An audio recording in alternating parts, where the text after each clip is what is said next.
어머님, 우리 집 이번 달 난방비가 너무 많이 나왔어요. 좀 아끼면서 살아요. 그래도 민지야, 이렇게 추우면 어떡해. 어머니도 우리 형편 아시잖아요. 전기장판 쓰시면 되죠. 요즘 경제가 얼마나 어려운데. 엄마, 방이 왜 이렇게 추워? 예, 할머니 방에는 오지 마. 여긴 너무 춥다. 민지가 재빨리 아이를 데리고 나갔습니다. 왜 할머니 방만 춥게 해? 할머니도 추우시잖아. 내가 뭘 알아? 어른들 일에 끼어들지 마. 어머니, 방이 너무 추운 거 아니에요? 아니야, 괜찮아. 나는 여보, 왜 어머님 방에 난방을 이렇게? 당신도 우리 집 형편 모르는 거 아니잖아요. 애들 학원비도 부족한데. 사연을 듣고 난 후 각자의 의견을 댓글로 남겨주시기 바랍니다. 사소한 댓글이라도 사연자분에게 큰 힘이 될 수 있습니다. 각색될 수 있고 사연자분의 입장에서 구성될 수 있습니다. 그녀의 하루는 언제나처럼 새벽 5시에 시작되었습니다. 권영숙 여사는 오랜 습관처럼 자리에서 일어나 작은 아파트 베란다에 놓인 화분들에 물을 주며 하루를 시작했습니다. 10년 전 남편이 갑작스러운 심장마비로 세상을 떠난 후 그녀는 홀로 두 아들을 키우며 단 한 번도 흔들림 없이 살아왔습니다. 매일 아침 일찍 일어나 아이들 도시락을 싸고 늦은 밤까지 분식집을 운영하며 두 아들의 뒷바라지를 했던 그 시절이 마치 어제 일처럼 생생했습니다. 아이고, 오늘도 우리 민들레가 예쁘게 폈네. 그녀는 노란 민들레를 바라보며 미소 지었습니다. 둘째 아들은 서울에서 대기업 과장으로 일하며 가정을 꾸리고 있었습니다.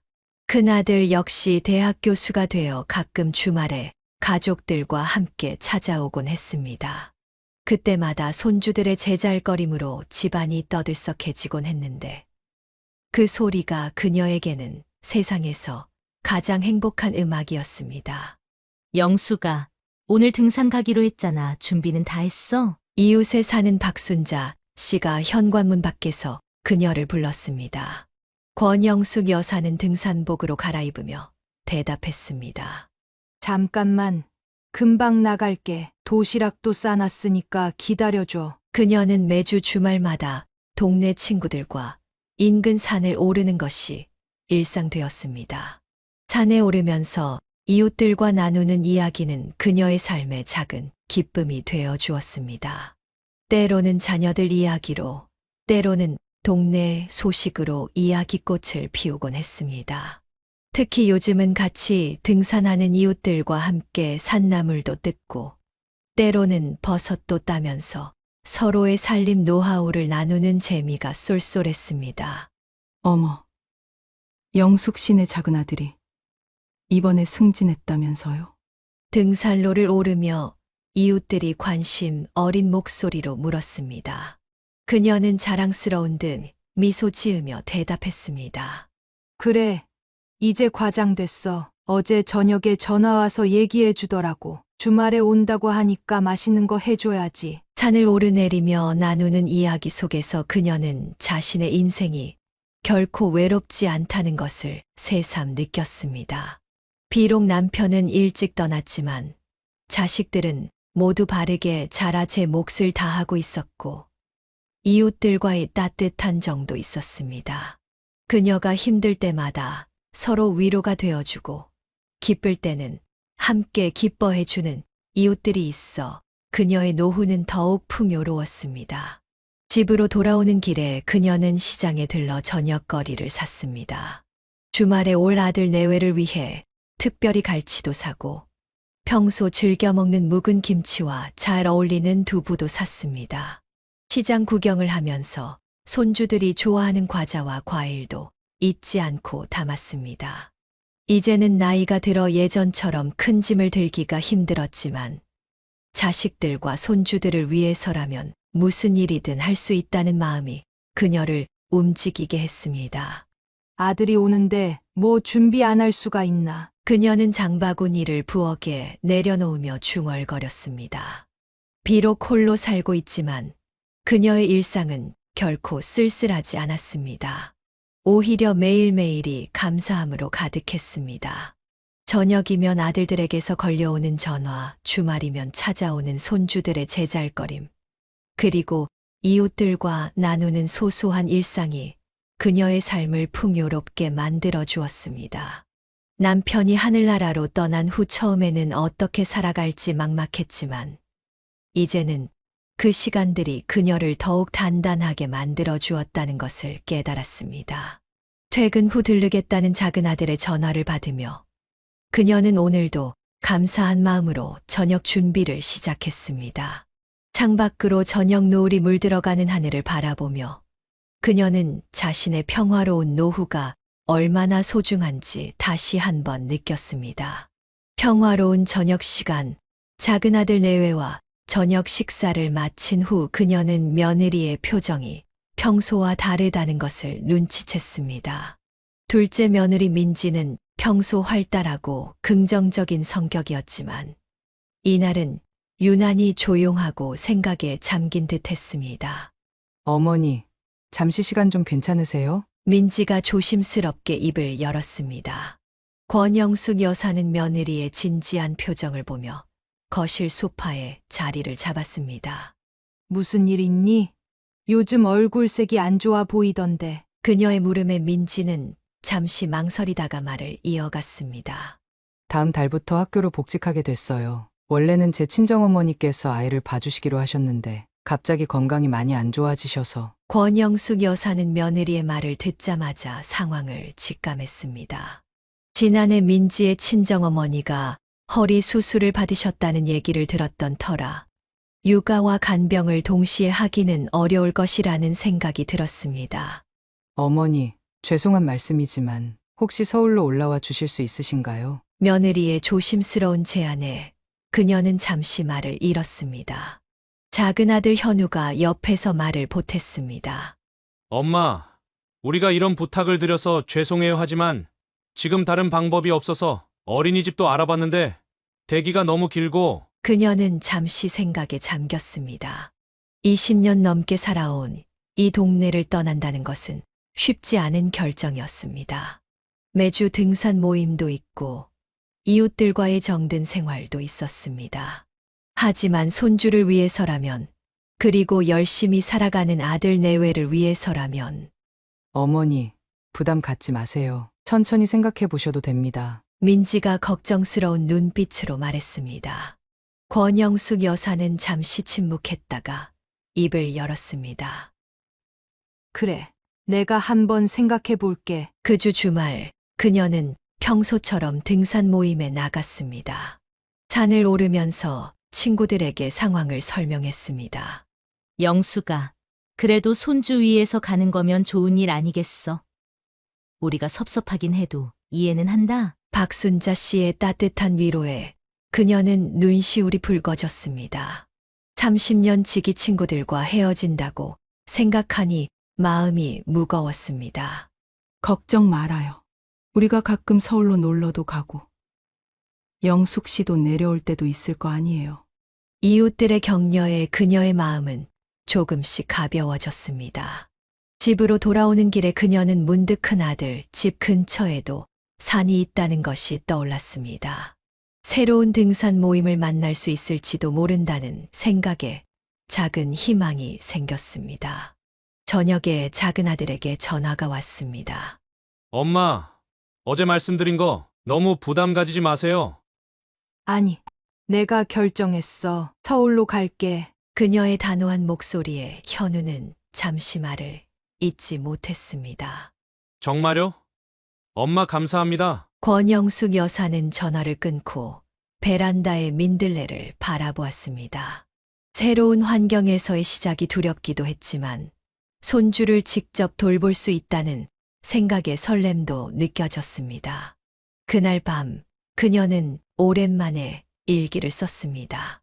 이웃들과의 추억, 이 동네에서의 생활, 그리고 앞으로 시작될 새로운 삶에 대한 기대를 적어 내려갔습니다. 변화는 두렵지만 사랑하는 가족을 위해 그녀는 새로운 도전을 시작하기로 했습니다. 이른 봄의 끝자락, 권영숙 여사는 20년간 살아온 집을 정리하기 시작했습니다. 그녀는 오랫동안 모아온 살림살이를 하나하나 정리하면서 각각의 물건에 담긴 추억을 떠올렸습니다. 집을 전세 주기로 하고 꼭 필요한 물건만 서울로 가져가기로 했습니다. 어머니, 제가 도와드릴게요. 둘째 며느리 민지가 주말마다 내려와 짐 정리를 도왔습니다. 소박하고 알뜰한 성격의 민지를 보며 그녀는 마음이 놓였습니다. 민지야, 이거 봐. 내 신혼살림 장만할 때 같이 시장 다니면서 산 그릇이네. 어머, 맞다. 어머니가 그때 가격도 잘 흥정해 주셔서 싸게 샀었죠. 그녀는 며느리의 모습을 보며 새삼 신뢰가 갔습니다. 결혼 초기부터 검소하고 현명하게 살림을 꾸려온 며느리였기에 앞으로의 동거 생활도 잘 해낼 수 있을 거라는 확신이 들었습니다. 영수가, 우리가 마지막으로 한 번 더 등산하자. 박순자 씨를 비롯한 등산 모임 회원들이 찾아왔습니다. 마지막 등산을 하면서 그들은 추억을 나누었고 서로의 연락처를 다시 한번 확인했습니다. 걱정 말고 가. 우리가 명절 때마다 연락할게. 친구들의 따뜻한 배웅을 받으며 그녀는 서울행 기차에 올랐습니다. 창밖으로 스쳐 지나가는 풍경을 보며 그녀는 새로운 삶에 대한 기대와 불안이 교차했습니다. 어머니, 이쪽이 어머니 방이세요. 제가 미리 청소해뒀어요. 서울의 둘째 집은 30평형 아파트였습니다. 민지는 작은 방을 깔끔하게 정리해 시어머니를 맞을 준비를 해두었습니다. 어머님 방은 아침 해가 잘 들어서 좋을 거예요. 화장실도 바로 옆이고요. 그녀는 창문을 열어보았습니다. 아파트 단지의 나무들이 보였고 아래로는 놀이터가 내려다 보였습니다. 시골과는 다른 풍경이었지만 이제 손주와 함께 살 생각을 하니 마음이 따뜻해졌습니다. 엄마, 짐은 제가 다 옮길 테니까 걱정 마세요. 현우가 박스를 들고 들어오며 말했습니다. 그녀는 아들 내외의 세심한 배려에 감동을 느꼈습니다. 어머니, 내일부터 제가 출근하는데 아침에 어린이 도시락이랑 간식은 제가 미리 준비해둘게요. 민지의 말에 그녀는 미소를 지었습니다. 그런 거 걱정하지 마. 내가 다 할 수 있어. 너는 직장 일만 잘하면 돼. 첫날 밤 그녀는 베란다에 가져온 민들레 화분을 놓으며 생각했습니다. 비록 환경은 바뀌었지만 가족과 함께 사는 것이 그리 나쁘지만은 않을 것 같았습니다. 오히려 매일 아침 손주의 웃음소리를 들을 수 있다는 생각에 가슴이 설렜습니다. 이제 진짜 서울살이가 시작되는구나. 아파트의 밤거리를 바라보며 그녀는 중얼거렸습니다. 낯선 도시의 불빛 속에서 그녀는 새로운 희망을 발견했습니다. 이제 그녀의 서울살이가 시작되었습니다. 시간이 흐르면서 권영숙 여사의 서울 생활은 예상치 못한 방향으로 흘러갔습니다. 처음에는 알뜰하고 수수해 보였던 며느리의 모습은 점차 까다롭고 예민한 성격으로 드러났습니다. 어머니, 세탁기는 이렇게 돌리셔야 해요. 옷감이 상하니까 이 코스로 해주세요. 민지는 매사에 자신만의 기준을 고집했습니다. 그녀는 시어머니의 오랜 살림 경험을 무시한 채 마치 초보 주부를 가르치듯 말했습니다. 아, 그래. 알았다. 권영숙 여사는 마음이 상했지만 며느리의 말에 순순히 따를 수밖에 없었습니다. 어머니, 아이 간식은 제가 정해둔 것만 주세요. 요즘 애들 알레르기가 심해서. 현우도 이렇게 잘만 키웠는데. 그녀가 작은 목소리로 중얼거리자 민지는 한숨을 쉬며 대꾸했습니다. 어머니, 그때랑 지금이랑 다르잖아요. 요즘은 체계적이고 과학적으로 양육하는 거예요. 부엌에서조차 그녀는 자유롭지 못했습니다. 20년 넘게 써온 간장과 된장도 며느리의 눈에는 오래된 것일 뿐이었습니다. 어머니, 이제 이런 건 다 버리시고 새로 사요. 유통기한도 지났잖아요. 이게 집에서 담근 거라 유통기한이랑은 상관없. 어머님, 제가 사온 거 쓰세요. 위생적으로 좋잖아요. 며느리의 말투에는 늘 틀린 것을 바로잡아주는 듯한 뉘앙스가 담겨 있었습니다. 그녀는 시어머니의 말끝을 자르고 자신의 방식을 강요했습니다. 어머님 요즘은 어떠세요? 서울 살기 괜찮으세요? 옆 동네 마트에서 우연히 만난 큰며느리가 물었습니다. 그래. 잘 지내지. 손주도 보고. 그녀는 쓴웃음을 지으며 대답했습니다. 속마음을 털어놓고 싶었지만 자식들 사이가 불편해질까 염려되어 말을 아꼈습니다. 저녁이면 그녀는 작은 방에서 고향 친구들과 통화를 하며 마음을 달랬습니다. 순자야, 나 너무 서러워. 왜 그래? 며느리랑 잘 안 맞아. 아니, 그게 내가 나이가 들어서 그런가. 요즘 애들은 우리랑 너무 다른 것 같아. 전화기 너머로 흐느끼는 소리가 들렸습니다. 박순자 씨는 오랜 친구의 마음을 알 것 같았습니다. 어머니, 전화는 아이가 자는 시간에는 하지 말아주세요. 아이가 깰 수 있어요. 민지의 날카로운 목소리에 그녀는 서둘러 전화를 끊어야 했습니다. 자신의 방조차 온전히 자신의 공간이 아닌 것 같아 마음이 무거웠습니다. 베란다의 민들레를 바라보며 그녀는 한숨을 쉬었습니다. 고향에서 가져온 화분마저 며느리는 실내 공기를 탁하게 만든다며 베란다 구석으로 치워버렸습니다. 이게 다 내 팔자려니. 밤늦게 방에 누워 그녀는 눈물을 훔쳤습니다. 손주를 위해 시작한 서울 생활이었지만 점점 자신의 존재가 작아지는 것만 같았습니다. 아들은 바쁜 직장 생활로 이런 일상을 알지 못했고 그녀는 아들에게 말할 수도 없었습니다. 고향의 따뜻했던 기억들이 더욱 그리워지는 밤이었습니다.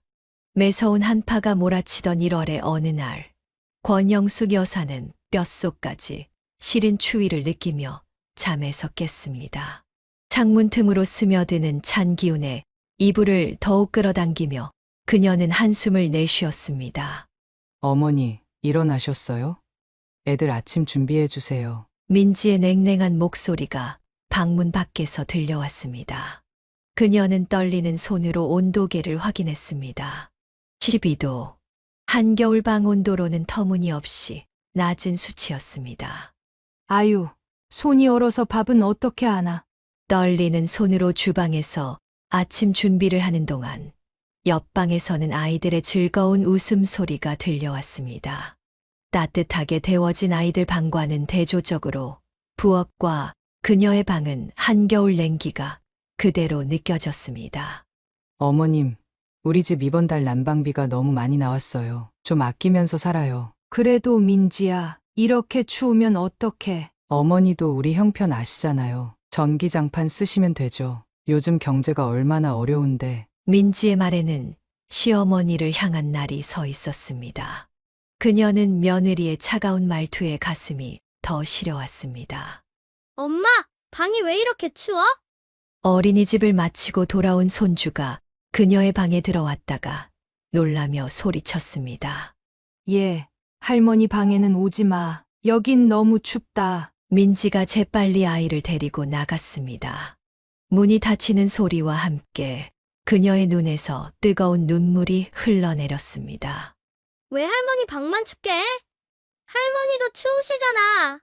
밖에서 들리는 손주의 순수한 항변에 민지가 날카롭게 대꾸했습니다. 내가 뭘 알아?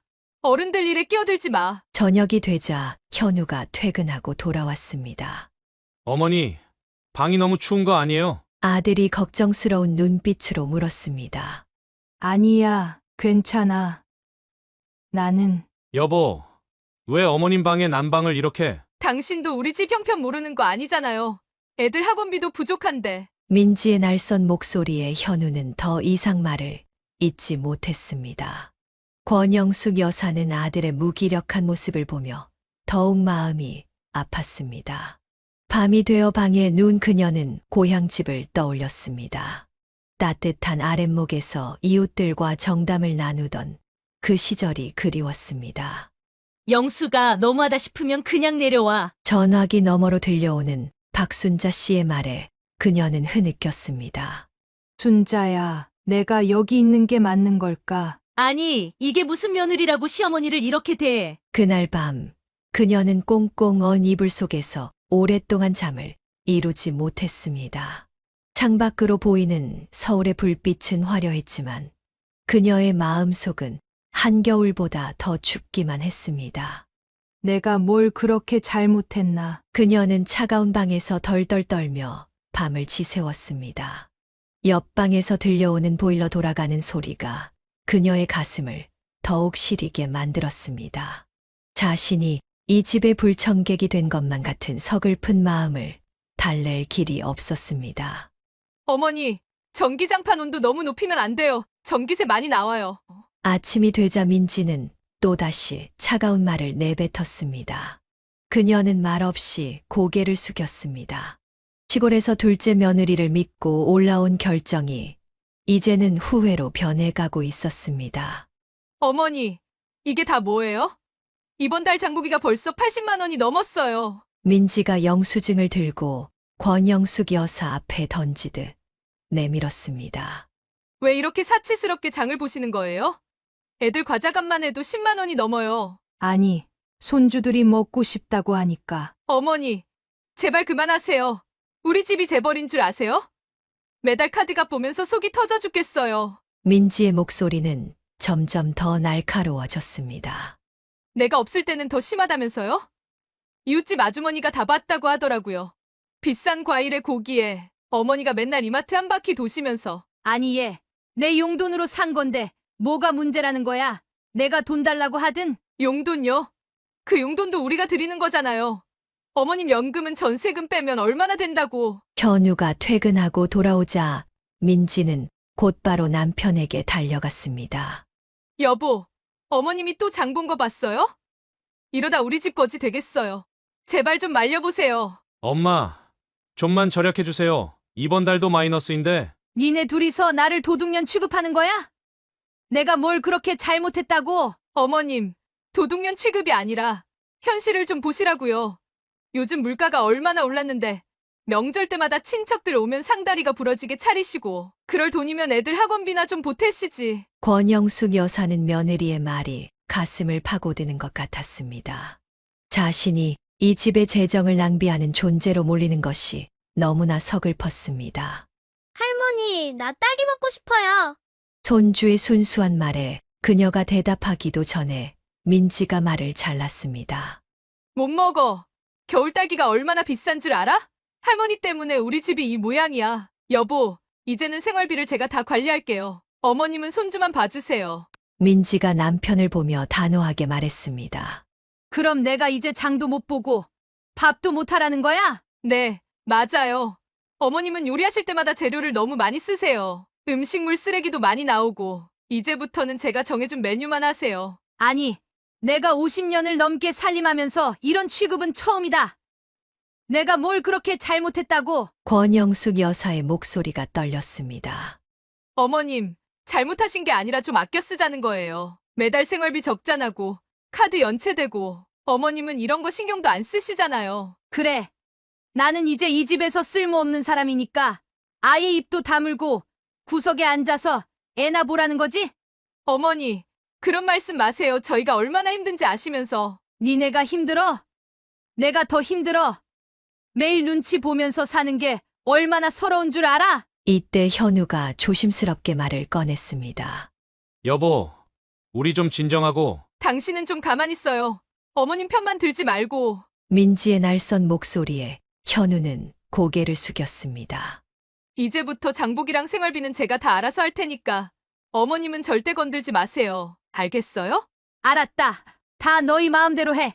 이제 나는 이 집에서 숨만 쉬고 애나 봐야지 뭐. 권영숙 여사는 눈물을 참으며 자신의 방으로 들어갔습니다. 방문을 닫는 순간 그동안 참았던 눈물이 하염없이 흘러내렸습니다. 내가 왜 이런 서러움을 받아야 하나? 그날 밤 그녀는 베개를 부둥켜 안고 울었습니다. 고향에서의 당당했던 모습은 온데간데 없고 이제는 한 숟가락의 밥을 먹는 것조차 눈치를 봐야 하는 신세가 되어버렸다는 생각에 가슴이 미어졌습니다. 생활비 논쟁 이후 2달이 지났습니다. 표면적으로는 평화가 찾아온 듯했지만 권영숙 여사의 마음속 상처는 쉽게 아물지 않았습니다. 그러던 어느 날 저녁 아들 내외가 그녀를 거실로 불렀습니다. 어머니, 우리가 드릴 말씀이 있어서요. 민지의 목소리는 평소보다 부드러웠습니다. 하지만 그녀는 직감적으로 무언가 심상치 않은 제안이 있을 것임을 느꼈습니다. 엄마, 저희가 요즘 좀 더 넓은 집을 알아보고 있어요. 현우가 조심스럽게 말을 꺼냈습니다. 그래? 월세가 비싸지 않을까? 아니요. 전세로 알아보고 있어요. 근데 어머니, 민지가 말을 이어받았습니다. 어머님, 시골에 있는 집을 팔면 좋은 곳으로 갈 수 있을 것 같아요. 방도 더 넓은 데로 구할 수 있고. 뭐라고? 권영숙 여사의 얼굴이 굳어졌습니다. 내 집을 팔아서 니네 전세금을 만들자고? 말도 안 되는 소리 하지 마. 어머니, 그게 아니라 우리 모두를 위해서. 모두를 위해서. 그럼 나는 나중에 내가 어디서 살아? 현우가 다시 말을 이었습니다. 엄마, 계속 우리랑 같이 사시면 되죠. 더 좋은 동네로 가서. 내가 왜 내 집을 팔아야 하는데? 이게 내 마지막 독립적인 공간이야. 절대 안 돼. 어머님, 지금 그 집 비어 있잖아요. 전세 세입자분들 나가시고 계속 그대로 둘 순 없잖아요. 그건 내가 알아서 할 일이야. 너희들이 왜 내 재산에 대해 이래라 저래라 하는 거니? 어머니, 우리도 어머님 생각해서 하는 말이에요. 나중에 연세 더 드시면. 나더러 늙어 죽을 때까지 너희한테 의지하고 살라는 거야? 방에서 숙제하던 손주가 놀라 거실로 나왔습니다. 할머니, 왜 소리 지르세요? 민지가 아이를 방으로 들여보내며 말을 이었습니다. 어머님, 우리가 그동안 어머님 모시고 살면서 서로 많이 힘들었잖아요. 이참에 좀 더 넓은 데로 가서 다 같이 편하게 살면 좋잖아요. 편하다고? 내 집을 팔아서 남의 집 전세로 간다는 게 말이 되니? 어머니, 더 이상 이런 말 꺼내지 마. 내가 죽으면 그때 가선 이내가 알아서 해. 권영숙 여사는 자리를 박차고 일어났습니다. 방으로 들어가며 그녀는 마지막 한마디를 던졌습니다. 세상에 시어머니 재산까지 눈독 들이는 며느리는 처음 봤다. 어머님, 그게 무슨. 방문을 쾅 닫는 소리가 집안을 울렸습니다. 시골의 집은 남편과 함께 일구어온 그녀의 마지막 보루였습니다. 그곳을 포기한다는 건 그녀의 마지막 독립성마저 내려놓는 것과 같았습니다. 여름의 어느 저녁, 현우가 술에 취해 늦게 들어왔습니다. 평소와 다르게 그의 발걸음이 휘청거렸고 얼굴은 붉게 상기되어 있었습니다. 엄마! 왜 엄마는 다른 집처럼 안 해주세요? 현우의 갑작스러운 소리에 권영숙 여사는 놀라 잠에서 깼습니다. 자다 말고 그게 무슨 소리냐? 친구 만나서 얘기 좀 했어요. 진짜 우리만 이래요. 창수 어머님은 애들 학원비 다 대주시고 용돈도 매달 200씩 주시는데. 민지가 옆에서 거들었습니다. 어머님, 저희 친구들 시댁은 다 그렇게 해주세요. 근데 어머님은 너희들 지금 나한테 뭘 바라는 거야? 엄마, 전세 준 시골집 팔면 돈 좀 될 텐데 애들 교육비도 있고. 그래서 술 먹고 이 시간에 와서 행패 부리는 거야? 행패라뇨. 전 그냥 사실대로 말씀드리는 거예요. 민지가 목소리를 높였습니다. 어머님, 다른 집은 다 해주는 거 우리만 못 받아요. 창수 어머님은 며느리 명품 백구 사주시고. 너희들 정신 차려. 내가 뭐 대기업 사장 부인이야? 남의 집이랑 비교하지 마라. 그리고 용돈은 내가 받아야지. 내가 애도 봐주고 용돈도 줘야 하는 거냐? 엄마, 재산이 있잖아요. 근데 왜 자식들한테는? 내 재산. 그래, 너희들 눈에는 내 재산만 보이지? 권영숙 여사의 목소리가 떨렸습니다. 어머님, 저희가 그동안 얼마나 아껴 살았는데요. 애들 학원비도 부족하고 다들 해외여행 다녀오는데 우리는. 그만해. 이 모렴치한 것들아. 권영숙 여사가 벌떡 일어났습니다. 내가 너희 둘 다 대학 보내느라 얼마나 고생했는지 알아? 남편 없이 혼자서. 근데 이제 와서 내 돈 달라고? 엄마, 그때 얘기를 왜 지금 해요? 그래, 하자. 네가 하고 싶은 말 다 해봐. 다른 애들은 다 부모님이 해주시는데 우리만. 너희 아빠 돌아가시고 내가 얼마나 술 처먹고 와서 이딴 소리나 하고. 어머님, 그렇게 말씀하시면 안 되죠. 왜? 사실이잖아. 너희들 지금 시골집 팔아서 돈 뺏어갈 생각이나 하고. 현우가 갑자기 탁자를 내리쳤습니다. 엄마, 우리가 언제 뺏어가자고 했어요? 같이 잘 살자는 거잖아요. 잘 살자고? 내 돈 다 빼앗아 가서 내가 바보로 보여? 어머님, 저희가 언제 어머님 돈을. 아니야. 집 팔아달라. 교육비 대달라. 이게 다 뭐야? 민지가 울음을 터뜨렸습니다. 저는 정말 이렇게 서러운 적이 없어요. 다들 시댁에서 해주는 거 우리만. 서러워? 내가 더 서러워. 내 자식들이 이렇게 돈만 보고. 엄마, 그만하시죠. 제가 잘못했어요. 술 먹고 이런 말 꺼낸 제가 잘못했다고요. 현우가 갑자기 무릎을 꿇었습니다. 일어나. 그렇게 무릎 꿇을 때가 아니라 정신 차릴 때야. 어머님, 저희가 너무했나요? 민지의 눈물 섞인 목소리에 권영숙 여사는 더욱 가슴이 아팠습니다. 나가. 둘 다 나가. 내일 얘기하자. 지금은 보기도 싫어. 다음 날 아침 아들 내외는 숙취에 시달리며 어젯밤 일을 후회했지만 이미 돌이킬 수 없는 상처는 깊어져만 갔습니다. 권영숙 여사는 창밖을 바라보며 깊은 한숨을 내쉬었습니다. 자식들에 대한 실망감이 가슴 깊이 새겨졌습니다. 돈 이야기가 오갔던 그날 이후 권영숙 여사와 둘째 내외 사이의 관계는 더욱 서늘해졌습니다. 겉으로는 일상적인 모습이었지만 속마음은 이미 서로 멀어진 지 오래였습니다. 그러던 어느 날 큰아들 내외가 갑자기 찾아왔습니다.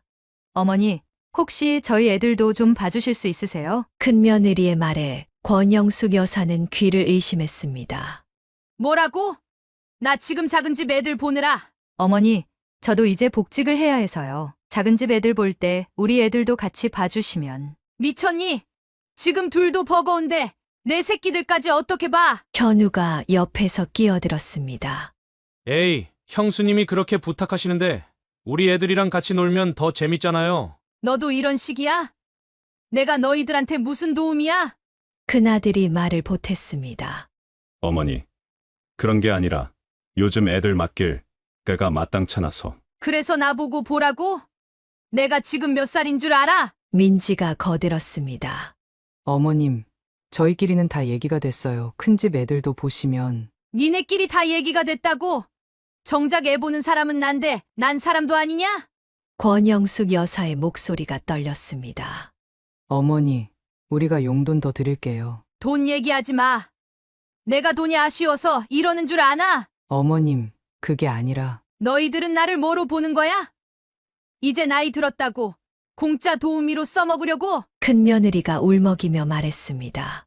어머님, 공짜라뇨. 저희가 돈 드린다고 하잖아요, 어머니. 왜 그렇게 말씀하세요? 내가 틀린 말했어? 너희들 지금 나보고 애 5을 보라고? 내가 무슨 슈퍼우먼이야? 현우가 나섰습니다. 엄마, 우리가 도와드릴게요. 형수님도 주말에는. 너희가 도와준다고? 지금도 제대로 안 도와주면서. 큰아들이 한숨을 쉬었습니다. 어머니, 그럼 어떻게 하실 건데요? 저희도 살아야. 너희들 살려고 나를 죽이는 거야? 내가 지금 작은 집 애들 보는 것도 힘든데. 민지가 불쑥 말했습니다. 어머님, 사실 저희도 셋째를 생각하고 있었는데. 뭐라고? 방 안이 순간 조용해졌습니다. 이제 그만해. 다들 나가. 당장 나가. 권영숙 여사는 자리에서 벌떡 일어났습니다. 그녀의 눈에서는 눈물이 흘러내렸습니다. 내가 이렇게 무시당할 줄은 몰랐다. 너희들한테. 어머니, 더 이상 말하지 마. 나가. 다들 나가라고. 자식들이 떠난 후 그녀는 한동안 멍하니 앉아 있었습니다. 창밖으로 보이는 노을이 유난히 쓸쓸해 보였습니다. 그날 밤 권영숙 여사는 오랜만에 고향집 앨범을 펼쳐보았습니다. 아이들을 키우며 행복했던 그 시절의 사진들을 보며 그녀는 끝없이 눈물을 흘렸습니다. 자식들에게 남은 것은 그저 써먹을 수 있는 도구로서의 어머니뿐이었다는 생각에 가슴이 미어졌습니다. 어느 주말 권영숙 여사는 손주를 데리고 동네 마트의 장을 보러 나왔습니다. 며느리가 시킨 대로 과자는 사주지 말라고 했지만 그래도 손주가 불쌍해 과자 하나 정도는 사줄 생각이었습니다. 할머니, 저기 엄마 아빠. 손주의 말에 그녀는 고개를 돌렸습니다. 대형 쇼핑몰 입구에서 큰아들, 작은아들 내외가 함께 웃으며 들어가는 모습이 보였습니다. 민지는 새로 산 듯한 고급 코트를 입고 있었고, 현우와 큰아들 부부도 한껏 멋을 내고 있었습니다. 아니, 아닐 거야. 엄마 아빠는 오늘 회사 갔다고 했잖아. 그녀의 목소리가 떨렸습니다. 분명 아침에 민지는 오늘은 회사에 꼭 가봐야 한다며 아이를 맡기고 갔고, 현우도 중요한 회의가 있다고 했습니다. 호기심에 이끌려 그녀는 손주의 손을 잡고 쇼핑몰 쪽으로 걸어갔습니다. 유리창 너머로 보이는 고급 레스토랑에서 자녀들은 즐겁게 웃으며 식사를 하고 있었습니다. 할머니, 저기. 손주의 순수한 말에 그녀의 심장이 무너져 내렸습니다. 큰며느리가 손을 휘휘 저으며 무언가를 이야기하자 모두가 한바탕 웃음을 터뜨렸습니다. 떨리는 다리로 그녀는 손주를 데리고 그 자리를 벗어났습니다. 귓가에서는 자녀들의 웃음소리가 계속 메아리 쳤습니다. 집으로 돌아오는 길, 마트에서 과자도 사지 못한 채 그녀는 자신이 얼마나 철저하게 배제되었는지를 깨달았습니다. 그날 저녁 자녀들이 돌아왔을 때 그녀는 아무 말도 하지 않았습니다. 며느리는 평소와 다름없이 어머니, 애들 잘 놀았어요? 라고 물었고, 현우는 피곤한 듯 소파에 앉아 TV를 보기 시작했습니다. 오늘 회사는 어땠니? 그녀가 조용히 물었습니다. 아, 네. 뭐 항상 바쁘죠. 민지의 대답이 어색했습니다. 현우는 고개를 돌려 TV만 바라보았습니다. 그래. 회사에서 맛있는 것도 먹었겠구나. 방으로 들어가며 그녀는 중얼거렸습니다. 자녀들의 표정이 순간 굳어지는 것을 그녀는 보았습니다. 방문을 닫고 그녀는 침대에 쓰러지듯 앉았습니다. 눈물이 하염없이 흘러내렸습니다. 창밖으로 보이는 쇼핑몰의 환한 불빛이 그녀의 마음을 더욱 어둡게 만들었습니다. 내가 뭘 그렇게 잘못했나. 이제는 밥 먹는 자리에도 끼워주지 않다니. 이불을 뒤집어 쓰고 그녀는 소리 없이 흐느꼈습니다. 자식들의 거짓말이, 자신을 제외한 그들만의 시간이, 그리고 무엇보다 자신을 그저 손주를 돌보는 도구로만 여기는 그들의 태도가 가슴을 후벼 팠습니다. 방 밖에서는 TV 소리와 함께 자녀들의 일상적인 대화 소리가 들려왔습니다. 마치 아무 일도 없었다는 듯한 그들의 태도가 더욱 그녀의 마음을 아프게 했습니다. 이제 정말 돌아가야 할 때인가. 창밖의 달을 바라보며 그녀는 깊은 한숨을 내쉬었습니다. 고향에 있는 그녀의 집이 어느 때보다 그리워지는 밤이었습니다. 그날의 쇼핑몰 사건 이후 권영숙 여사는 며칠 동안 잠을 이루지 못했습니다. 자녀들의 변명과 무성의한 사과는 그녀의 마음을 더욱 아프게 했습니다. 그러던 어느 날 아침 그녀는 문득 시골의 집에서 온 전화 한 통을 받았습니다. 권 여사님, 저희 이번 달로 계약이 만료되는데 재계약은 어떻게? 전세 살고 있는 세입자의 말에 그녀는 잠시 생각에 잠겼습니다. 그리고 마음을 굳혔습니다. 재계약은 어려울 것 같네요. 제가 들어가서 살려고 했어. 전화를 끊은 후 그녀는 거실로 나가 자녀들을 불렀습니다. 현우야, 민지야, 너희들한테 할 말이 있다. 네.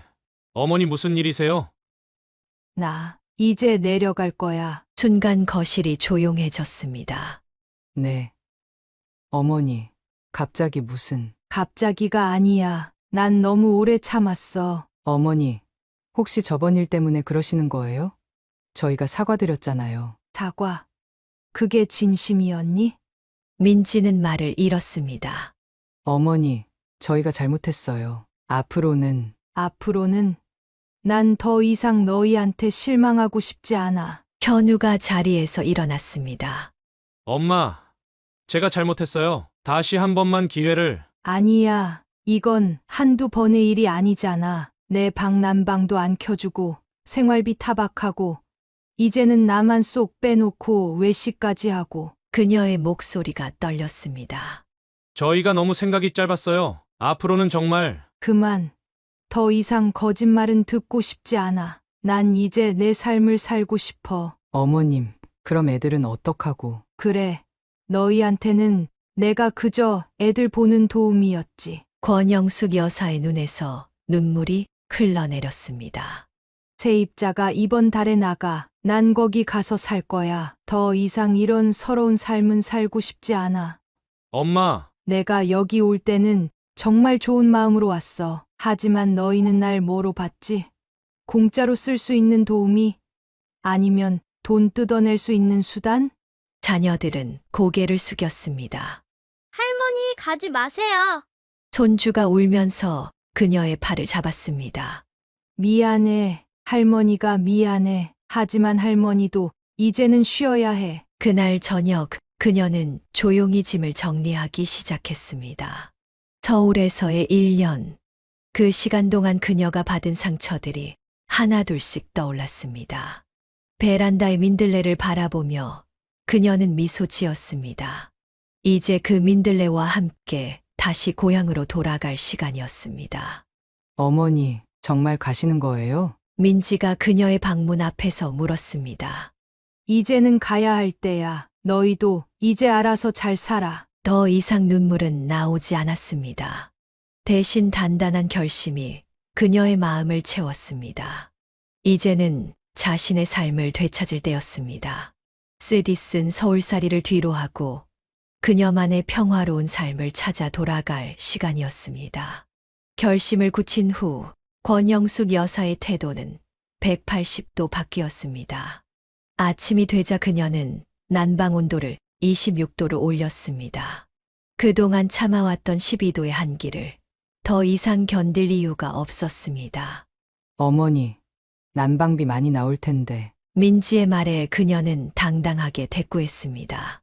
내가 이번 달 난방비는 다 낼 테니까 신경 쓰지 마. 이제 며칠 있으면 내려갈 거니까. 며느리는 할 말을 잃은 듯 입을 다물었습니다.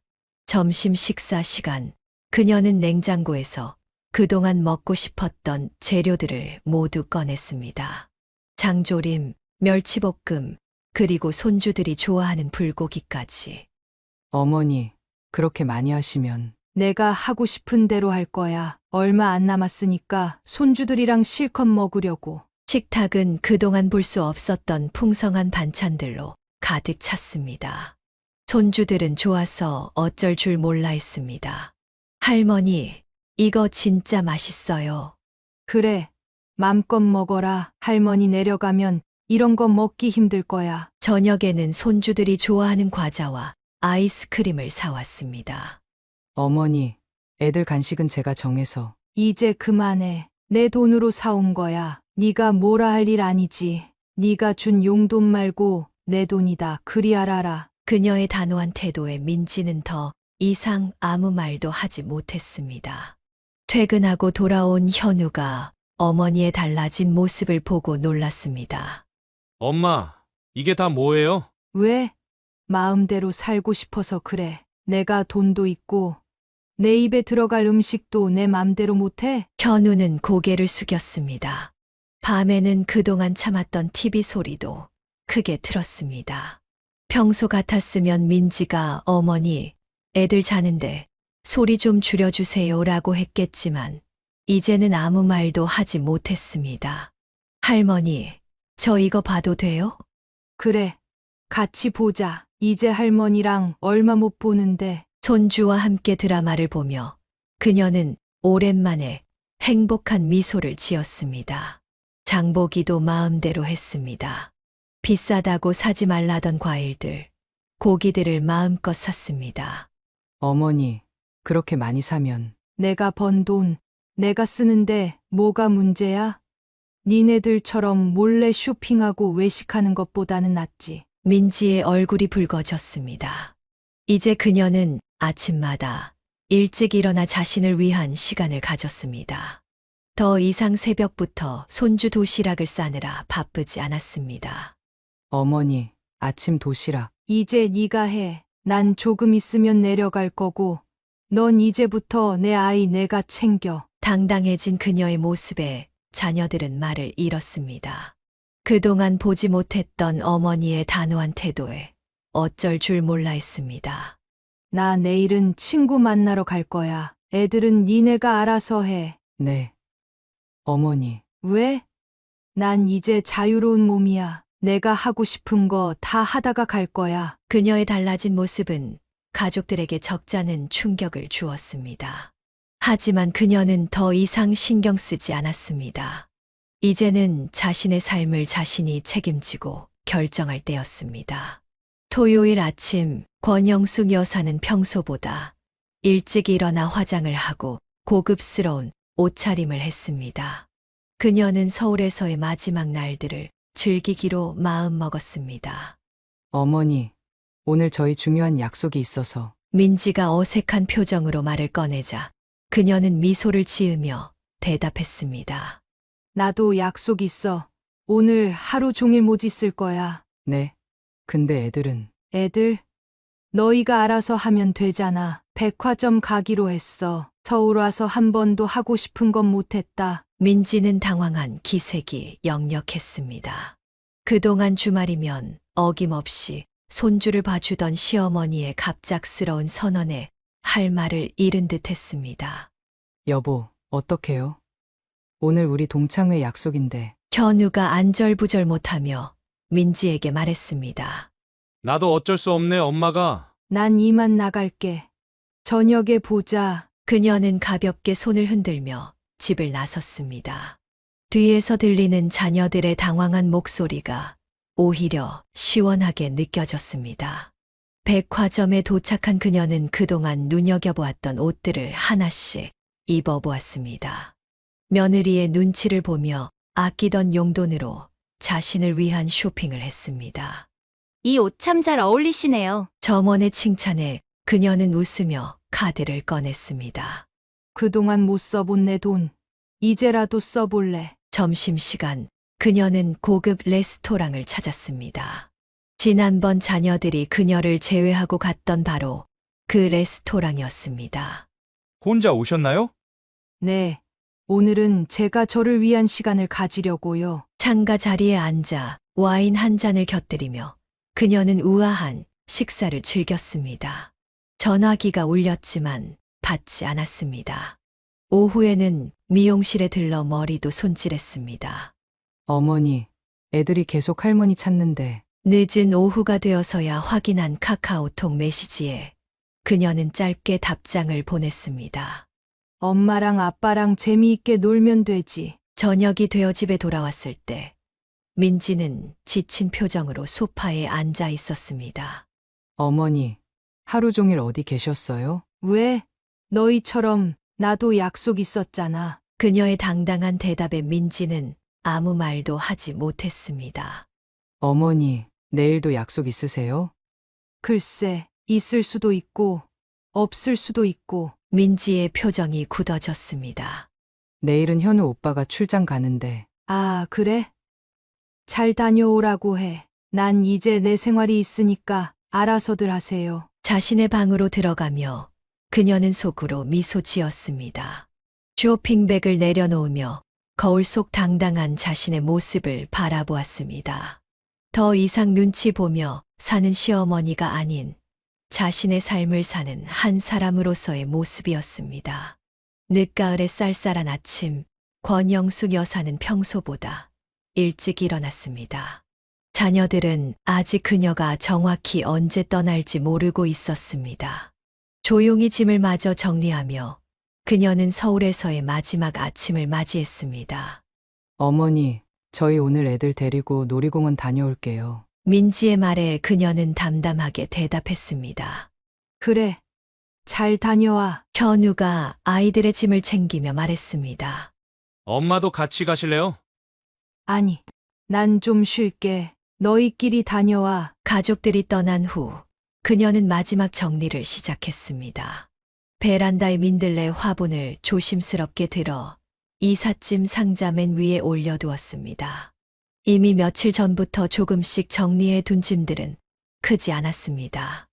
1년 동안 살면서도 그녀는 이곳에 완전히 짐을 풀지 않았던 것처럼 보였습니다. 부엌을 정리하며 그녀는 냉장고에 마지막으로 장을 봐둔 식재료들을 꺼내 상자에 담았습니다. 메모지를 꺼내 조용히 편지를 써내려갔습니다. 현우야, 민지야, 갑자기 떠나서 미안하구나. 하지만 이게 우리 모두를 위한 길인 것 같아. 냉장고에 김치하고 반찬들 해놨으니 잘 먹고 앞으로는 서로 감싸 안으며 살아가거라. 할미가 보고 싶다 하면 시골집으로 놀러 오렴. 엄마가 짧은 편지를 식탁 위에 놓고 그녀는 마지막으로 집안을 둘러보았습니다. 손주들의 방에 들어가 베개에 가만히 입을 맞추었습니다. 작은 옷가지들을 정리하며 흘린 손주들의 눈물 자국이 아직 마르지 않은 편지를 뒤로 한 채 그녀는 조용히 현관문을 열었습니다. 택시 기사가 짐을 트렁크에 싣는 동안 그녀는 마지막으로 아파트를 올려다보았습니다. 창가에 붙어 있던 손주들의 그림이 바람에 살짝 흔들리는 것이 보였습니다. 기사님, 서울역으로 가주세요. 택시가 서서히 움직이기 시작했습니다. 후진 거울로 보이는 아파트가 점점 작아지다가 마침내 사라졌습니다. 그녀의 눈가에 맺혔던 눈물이 조용히 흘러내렸습니다. 기차 안에서 그녀는 창밖을 바라보았습니다. 서울에서의 1년, 그 시간이 주마등처럼 스쳐 지나갔습니다. 힘들었던 순간들, 서러웠던 순간들, 그리고 그래도 손주들과 함께했던 행복했던 순간들까지. 전화기가 울렸지만 받지 않았습니다. 아마도 놀이공원에서 돌아온 가족들이 그녀의 없음을 발견했을 것입니다. 하지만 이제는 돌아갈 수 없었습니다. 그녀의 앞에는 새로운 시작이 기다리고 있었습니다. 집으로 향하는 동안 그녀는 이제야 진정한 자유를 느꼈습니다. 더 이상 눈치 보며 살지 않아도 되는 자신만의 공간으로 돌아가는 길이었습니다. 창밖으로 흩날리는 낙엽들을 보며 그녀는 작게 미소 지었습니다. 이제는 정말 자신의 삶을 살 수 있을 것 같았습니다. 이른 아침 현관문을 급하게 두드리는 소리가 들렸습니다. 권영숙 여사는 막 짐을 정리하던 중이었습니다. 어머니, 어머니. 현우와 민지의 다급한 목소리였습니다. 웬 생주정이야? 이른 아침부터. 권영숙 여사가 마당으로 나오며 버럭 소리쳤습니다. 어머니, 왜 이러세요? 말씀도 없이. 말 없이? 내가 언제 말 없이 왔어? 너희 보고 내려간다고 했잖아. 그리고 이게 내 집이야. 그래도 쪽지 한 장만 남기고 이러시면. 쪽지가 어때서? 내가 뭐 도망가는 것도 아니고 내 집으로 왔는데 왜 너희한테 허락받아야 돼? 현우가 안절부절 못하며 말을 이었습니다. 어머니, 저희가 잘못했어요. 다시 올라오세요. 이제는 정말 잘할게요. 잘하긴 뭘 잘해. 난방도 안 틀어주고 밥도 맘대로 못 해먹게 하고 그 꼴 또 당하자고? 내가 미쳤나? 아니에요, 어머님. 이제는 달라지긴 뭐가 달라져? 내가 봤잖아. 너희들 본색. 나만 빼놓고 쇼핑몰 가서 맛있는 거 먹고 그러고도 할 말 있어? 민지가 울먹이며 그녀의 손을 잡으려 했습니다. 제발 만지지 마. 난 이제 너희들 믿지도 않고 기대하지도 않아. 어머니. 어머니는 무슨 어머니? 나 이제 너희들한테 도움이 노릇 안 해. 큰 집 애들까지 떠맡으라고? 내가 정말 너희들한테 그렇게 만만해 보여? 현우가 무릎을 꿇었습니다. 일어나. 그런다고 내 마음이 바뀌어? 이제 와서 그게 먹힐 줄 알아? 엄마, 저희가 잘못했어요. 잘못은 무슨, 너희 속마음 다 봤어. 나더러 집 팔아서 너희 전셋값 대주고 애들 봐주고 그러다 나중엔 양로원 보내려고 했지? 어머니, 그건 아니에요. 아니긴 뭐가 아니야. 난 다 알아. 너희가 어떻게 생각하는지. 이제 그만 가. 보기 싫으니까. 할머니가 보고 싶다고 애들이. 애들. 그래. 애들은 보내. 방학 때 보내면 돼. 근데 너희들은 오지 마. 특히 너, 민지. 난 너 보기도 싫어. 민지가 펑펑 울기 시작했습니다. 울어봐야 소용없어. 이제 와서 그런다고 내가 감동할 줄 알아? 가, 빨리 나가라고. 결국 자녀들은 그날 오후 쫓겨나다시피 돌아갔습니다. 대문을 쾅 닫으며 권영숙 여사는 벽을 치며 울었습니다. 마당에 심어둔 민들레가 가을바람에 흔들렸습니다. 그녀의 눈에서는 분노의 눈물이 멈추지 않았습니다.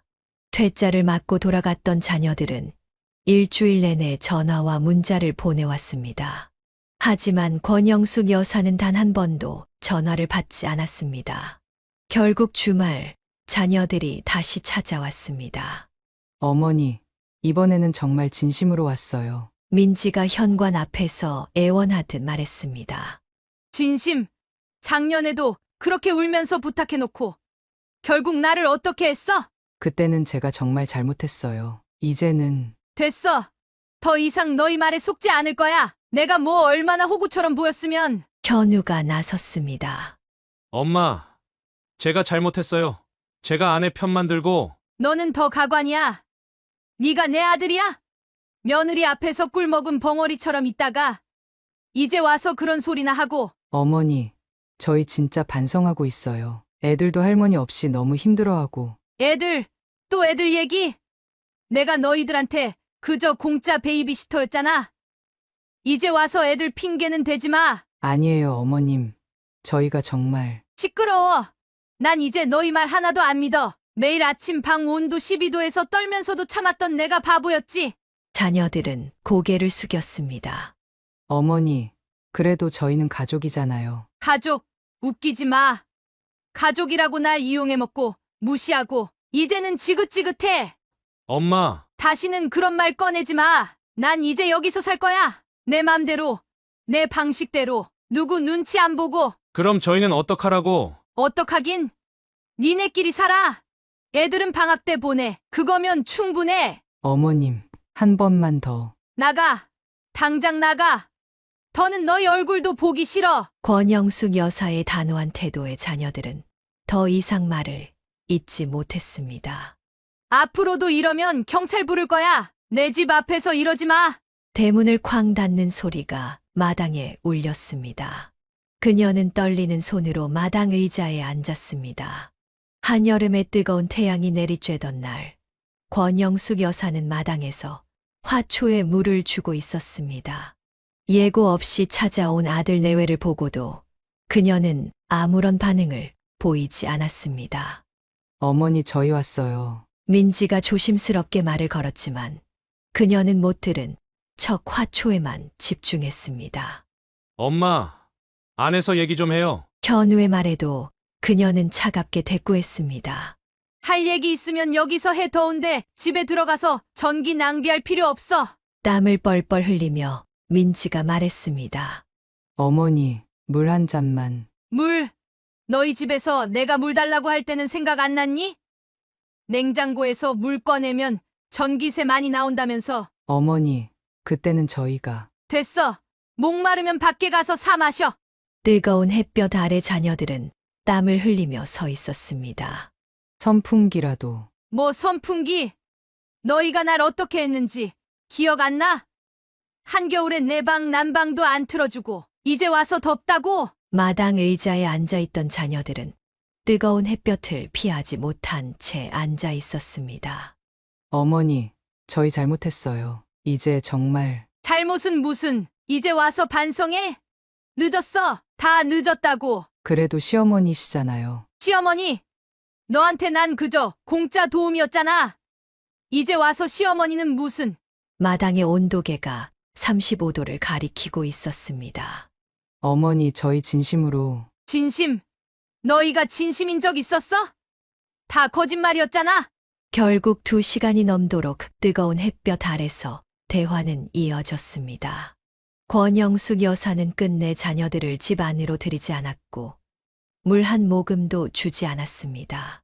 가봐. 더 이상 볼 일 없으니까. 어머니, 다음에 올 때는 미리 연락하고 와. 안 그러면 경찰에 신고할 거다. 지쳐 보이는 자녀들의 뒷모습을 보며 그녀는 쓴웃음을 지었습니다. 이제는 더 이상 그들의 달콤한 말에 속지 않을 것입니다. 그녀의 마음은 이미 차갑게 식어버렸습니다. 선선한 가을 바람이 불어오던 어느 날, 권영숙 여사는 자신의 마당 텃밭에서 고추를 따고 있었습니다.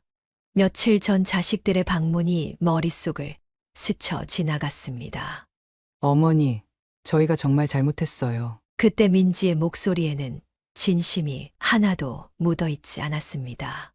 그저 형식적인 사과였을 뿐이었습니다. 애들이 할머니 보고 싶어 해서요. 자식들은 여전히 손주를 방패막이로 내세웠습니다. 그녀는 고추를 따며 쓴웃음을 지었습니다. 참 뻔뻔하기도 하지. 자식들의 행동은 하나도 변한 것이 없었습니다. 찾아올 때마다 반복되는 건 애들 얘기뿐이었고, 정작 그동안 자신이 겪었던 서러움에 대해서는 단 한마디의 진정한 사과도 없었습니다. 어머니, 이제는 방도 따뜻하게 해드리고. 그저 물질적인 것만을 약속했을 뿐, 그녀의 마음을 이해하려는 진정한 노력은 찾아볼 수 없었습니다. 역시 난 잘 결정했어. 텃밭에 고추를 다 따고 일어서며 그녀는 마음을 더욱 굳게 다졌습니다. 이제는 자신의 행복을 위해 살아야 할 때였습니다. 여기 있으니 얼마나 좋아. 아무도 간섭하는 사람 없고. 그녀는 자신의 집 마당을 둘러보았습니다. 아침에 일어나 마음대로 난방을 틀 수 있고 하고 싶은 음식을 마음껏 해 먹을 수 있는 이곳이 얼마나 소중한지 새삼 깨달았습니다. 이제는 정말 내 인생을 살아야지. 마당 구석에 피어있는 민들레를 바라보며 그녀는 미소 지었습니다. 서울에서 가져온 그 민들레처럼 이제 그녀도 이곳에서 새롭게 뿌리를 내리고 있었습니다. 자식들의 형식적인 사과와 변하지 않은 태도를 보며 그녀는 자신의 선택이 옳았음을 다시 한번 확신했습니다. 이제는 더 이상 타인의 눈치를 보며 살지 않을 것입니다. 오직 자신만의 삶을 살아갈 것입니다. 이제야 진짜 내 모습을 찾은 것 같아. 가을 하늘을 올려다보며 그녀는 깊은 숨을 내쉬었습니다. 이제 그녀의 앞에는 새로운 삶이 기다리고 있었습니다. 아침 이슬이 촉촉하게 내린 어느 날, 권영숙 여사는 오랜만에 등산 모임 친구들과 다시 만났습니다. 서울에서 돌아온 뒤 처음으로 갖는 모임이었습니다. 영숙아, 이제야 우리가 다시 뭉쳤네. 박순자 씨가 반갑게 그녀를 끌어안았습니다. 그러게 내가 왜 그리 멀리 갔었나 몰라. 친구들과 함께 산을 오르며 그녀는 오랜만에 진정한 웃음을 되찾았습니다. 더 이상 눈치 볼 필요도 없고 시간에 쫓길 필요도 없었습니다. 어제 텃밭에서 딴 상추 좀 가져왔어. 나눠 가져. 그녀가 준비해온 상추를 나누며 이웃들과 도시락을 함께 먹었습니다. 서울에서는 상상도 할 수 없었던 여유로운 시간이었습니다.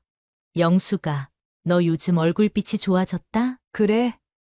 내 집에서 내 마음대로 사니까 그런가 봐. 산 정상에서 바라보는 고향 풍경은 그 어느 때보다 아름다웠습니다.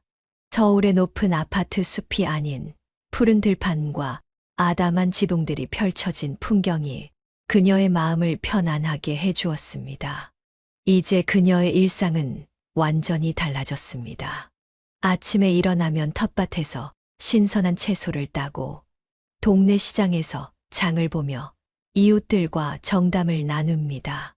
영숙이네 고추장 맛이 일품이야. 나도 좀 담가줘. 이웃들과 함께 장을 담그고 김치를 담그는 일은 그녀에게 더 이상 부담이 아닌 즐거움이 되었습니다. 서로 돕고 나누는 이웃들과의 관계는 서울에서는 느낄 수 없었던 따뜻함이었습니다. 저녁이면 마당에 앉아 달을 보며 차 한 잔의 여유를 즐깁니다. 더 이상 며느리의 눈치를 보며 전기세를 걱정할 필요도 없었고 손주를 돌보느라 바쁠 필요도 없었습니다. 이제야 진짜 사는 것 같아. 마당의 민들레는 어느새 더 크게 자라 있었고 그녀도 이곳에서 새로운 뿌리를 내리고 있었습니다. 이제는 누구의 눈치도 보지 않고 자신만의 삶을 살 수 있는 자유가 있었습니다. 매일 아침 들리는 새소리, 이웃집 아이들의 웃음소리, 저녁 무렵 들려오는 종소리. 이 모든 것들이 그녀에게는 일상의 기쁨이 되었습니다. 서울에서의 1년은 마치 긴 악몽처럼 느껴졌고, 이제 그녀는 진정한 자신의 삶을 되찾았습니다. 시간이 흘러 추석이 다가왔습니다. 권영숙 여사는 이제 자녀들과 적당한 거리를 두고 지냈습니다. 더 이상 매일 걸려오는 전화도 끊임없는 요구도 없었습니다. 어머니, 추석에 저희가 내려갈게요. 민지의 조심스러운 전화에 그녀는 담담하게 대답했습니다. 그래. 오고 싶으면 와라. 방은 항상 있으니까. 이제 그들의 관계는 달라졌습니다. 서로를 속박하지 않는 적절한 거리를 유지하는 관계가 되었습니다. 추석날 자녀들이 찾아왔습니다. 예전처럼 무리한 요구나 간섭은 없었습니다. 그저 명절이니 찾아온 자녀들, 그리고 반가운 손주들의 방문이었습니다. 할머니, 보고 싶었어요. 손주들을 안아주며 그녀는 미소 지었습니다. 이제는 이 정도의 거리감이 오히려 편했습니다. 어머니, 저희가 음식 준비 도와드릴게요. 괜찮아. 내가 할 수 있어. 너희는 쉬었다 가. 더 이상 서로에 대한 과도한 기대나 부담도 없었습니다. 각자의 공간에서 각자의 방식대로 살아가는 것을 인정하게 된 것입니다. 엄마, 이제 전화 자주 못 드려서 죄송해요. 그게 더 좋아. 서로 불편하지 않고. 자녀들은 이제 그녀의 독립적인 삶을 인정했고, 그녀 역시 자녀들의 삶을 존중했습니다. 명절이나 특별한 날에만 만나는 것이 오히려 서로에 대한 그리움과 소중함을 느끼게 해주었습니다. 이제 그녀의 일상에는 자녀들의 전화나 요구로 인한 스트레스가 없었습니다. 대신 가끔 오는 손주들의 그림 편지나 명절에 만나는 짧고 굵은 만남이 더욱 특별하게 느껴졌습니다. 엄마, 저희 이만 올라갈게요. 그래. 조심히 가라. 떠나는 자녀들을 배웅하며 그녀는 홀가분한 마음을 느꼈습니다. 이제는 서로가 서로의 삶을 인정하고 존중하는 관계가 된 것입니다. 그리고 이것이 바로 그녀가 원했던 진정한 가족의 모습이었습니다. 마당에 심은 민들레처럼 이제 그들은 각자의 자리에서 단단히 뿌리 내리고 살아가고 있었습니다. 가끔 부는 바람에 서로의 소식을 전하는 것처럼 적당한 거리를 두고 서로를 생각하는 것. 그것이 바로 그들이 찾은 새로운 가족의 형태였습니다. 겨울이 지나고 다시 봄이 찾아왔습니다. 권영숙 여사의 마당에는 민들레가 더욱 무성하게 자라났습니다. 서울에서 가져온 그 작은 화분의 민들레는 이제 마당 곳곳에 뿌리를 내렸습니다. 꽃이 참 예쁘게 폈네. 마당에 앉아 차를 마시며 그녀는 지난 시간을 돌아보았습니다. 서울에서의 고단했던 날들, 자존심을 내려놓아야 했던 순간들, 그리고 마침내 스스로의 삶을 되찾기 위해 내렸던 용기 있는 결정까지. 영숙 씨, 산책하실래요? 이웃들과 함께하는 아침 산책은 이제 그녀의 소소한 행복이 되었습니다. 더 이상 누군가의 허락을 구할 필요도, 눈치를 볼 필요도 없었습니다. 텃밭에서는 계절마다 다른 채소들이 자라났고, 그녀는 수확의 기쁨을 이웃들과 나누었습니다. 일주일에 한 번씩 모이는 동네 친구들과의 등산 모임은 변함없이 이어졌습니다. 나 혼자라고 외롭지 않아. 가끔 명절에 찾아오는 자녀들에게 그녀는 당당하게 말할 수 있게 되었습니다. 더 이상 구속받지 않는 자유로운 삶, 그것이야말로 그녀가 찾은 진정한 행복이었습니다. 할머니, 저희 방학 때 또 올게요. 손주들의 순수한 사랑은 여전했고, 이제는 적당한 거리를 둔 자녀들과의 관계도 오히려 더 편안해졌습니다. 그녀의 하루는 여유로웠습니다. 아침에는 텃밭을 가꾸고 오후에는 이웃들과 차를 마시며 이야기를 나누고 저녁에는 마당에 앉아 달을 바라보는 여유도 가질 수 있었습니다. 이제야 진짜 내 삶을 살게 된 것 같아. 마당 가득 피어난 민들레를 바라보며 그녀는 미소 지었습니다. 홀로 있지만 결코 외롭지 않은 누군가에게 휘둘리지 않는 당당한 삶. 그것이 바로 그녀가 꿈꾸던 노후의 모습이었습니다. 이제 권영숙 여사는 진정한 의미의 자신의 삶을 살아가고 있었습니다. 더 이상 누군가의 어머니나 시어머니가 아닌 오롯이 한 사람으로서의 삶. 그리고 그 선택은 그녀에게 진정한 자유와 행복을 가져다 주었습니다. 마당에 들이운 저녁 노을을 바라보며 그녀는 생각했습니다. 인생의 황혼기에 찾은 이 작은 행복이야말로 그동안 그녀가 그토록 찾아 헤매던 진정한 행복이었다고. 사연을 듣고 댓글을 남겨주시기 바랍니다. 사소한 의견일지라도 사연자분에게는 큰 힘이 됩니다. 노골적인 악성 댓글은 사연자분에게 상처가 될 수 있으니 삼가주시기 바랍니다.